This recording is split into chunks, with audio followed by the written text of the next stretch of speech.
Bismillahirrahmanirrahim. Dinil haq yudhiruhu ala dini kullihi wa kafa billahi syahida.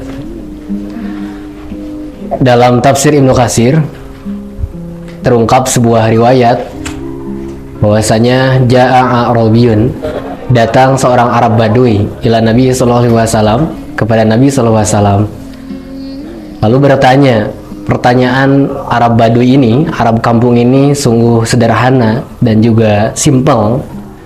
Ya Rasulullah, aqribun rabbuna am ba'idun? Wahai Rasulullah, apakah Tuhan kita, Allah kita itu jauh atau dekat?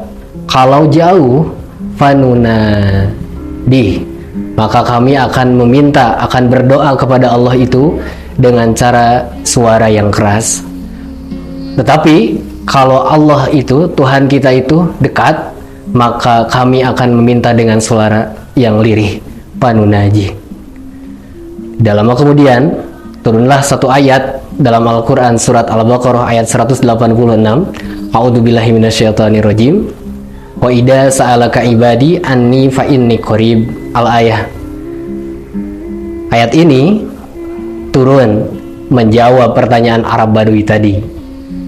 Wahai Muhammad, wa idza sa'alaka ibadi, apabila bertanya hambaku kepadamu tentang aku, fa inni qarib, maka jawablah, aku itu qaribun, sungguh dekat. Ujibu da'watad da'i idza da'an, aku akan mengijabah, pasti mengijabah setiap hambaku yang berdoa kepadaku. Maka sahabat pillah yang dirahmati Allah Subhanahu wa taala, dari ayat ini kita mempunyai kesimpulan pertama, Allah itu dekat.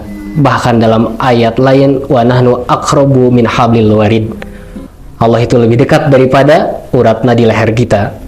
Kedua, bahwasanya doa itu jangan terlalu keras, jangan kemudian berlebih-lebihan, cukup dengan suara yang lirih atau dengan gerentesan hati, muncul orang Sunda mah. Innahu alimu bidati sudur, Allah itu tahu apa yang ada dalam hati manusia. Yang ketiga, dari ayat ini kita bisa simpulkan Allah Subhanahu wa taala akan mengijabah setiap hambanya yang berdoa. Walaupun dalam kehidupan seharinya, dalam faktanya itu belum diijabah, tapi ingatlah, doa itu merupakan ibadah. Mukhul ibadah. Setidaknya kita sudah mendapatkan pahala dari berdoa tersebut. Nah, sahabat pillah, apa kemudian hikmah atau rahasia kita harus berdoa kepada Allah Subhanahu wa taala?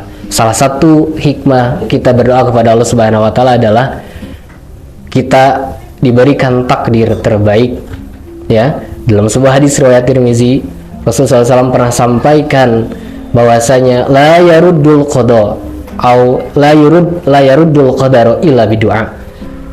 Tidak ada yang bisa merubah takdir kecuali dengan doa. Maka doa-doa yang kita panjatkan itu senantiasa akan memperbaik takdir kita di kemudian hari. Karena kita tidak tahu apa yang akan terjadi kepada kita di besok hari, seminggu, sebulan, dan selanjutnya. Maka doa-doa kita yang kita panjatkan esensinya adalah untuk memperbaiki takdir kita. Bukankah kita selalu berdoa, Rabbana atina fid dunya hasanah wa fil akhirati hasanah, kita diberikan kesuksesan dunia dan akhirat, wa qina adzabannar, dan intinya kita dijauhkan dari api neraka. Itu kan sesuatu yang gaib, tetapi itulah doa. Tujuan doa itu adalah merubah takdir jelek menjadi baik. Nah, sahabat fillah, dalam ayat tersebut di surat Al-Baqarah ayat 186 ini terletak di tengah-tengah. Kita tahu kalau kita rinci ya, ayat tentang saum itu ada 183, ya ayyuhalladzina amanu kutiba alaikumusiyam. Ini menceritakan tentang kewajiban orang yang beriman untuk melaksanakan saum. Kedua, 184 itu menceritakan tentang qada saum, rukhsah bagi orang yang tidak bisa melaksanakan saum. 185 syahrul Ramadan alladzi unzila fil Quran. Ayat ini menjelaskan tentang diturunkannya Al-Quran di bulan Ramadan, dan ini yang menjadi salah satu keutamaan bulan Ramadan adalah diturunkannya Al-Quran pada bulan tersebut. dan 186-nya Allah menempatkan wa idza sa'alaka ibadi, ayat tentang doa. 187 Allah menjelaskan uhilat lakum lailatas siyami rafasu.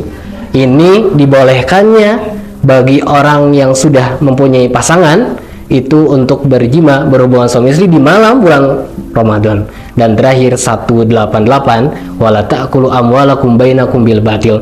Jangan sampai saum kita kemudian rusak pahalanya gara-gara harta atau apa yang kita makan itu bersumber dari yang haram.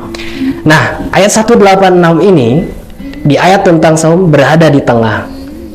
Kata Ibnu Katsir, kata para ulama, ini mengisyaratkan bahwasanya saat bulan Ramadan itu adalah saat yang tepat untuk memperbanyak doa. Syahrul Ramadan, syahrul ijabatid doa.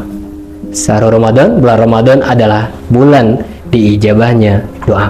Maka perbanyaklah berdoa agar kemudian takdir-takdir di depan kita itu menjadi baik.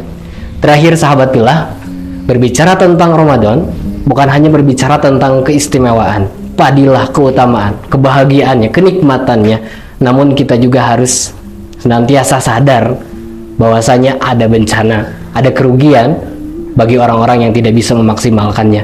Selalu ada orang yang menang dan kalah, selalu ada hitam dan putih, selalu ada orang yang sukses dan gagal. Begitupun Ramadan, bahwasanya di Ramadan ini kita harus menjadi pemenang yang bermain cantik, mempunyai strategi yang luar biasa sehingga peluang-peluang ibadah tersebut bisa diraih. Jangan sampai kemudian kita menjadi orang yang rugi. Rogimaan furajulin dakhala alaihi syahrul Ramadan falam yughfir lahu. Tidak menjadi pengaruh Ramadannya. Mudah-mudahan kita menjadi orang-orang yang menang, yang bisa memainkan peran sebagaimana mestinya dan optimal dalam ibadah Ramadan. Begitu yang bisa disampaikan. Sekali lagi mudah-mudahan Ramadan kali ini kita menjadi pemenang, menjadi orang-orang yang diampuni Allah Subhanahu wa taala. Ramadan terlampaui, Ramadan terlewati, kita menjadi hamba-hamba yang diampuni. Assalamualaikum warahmatullahi wabarakatuh.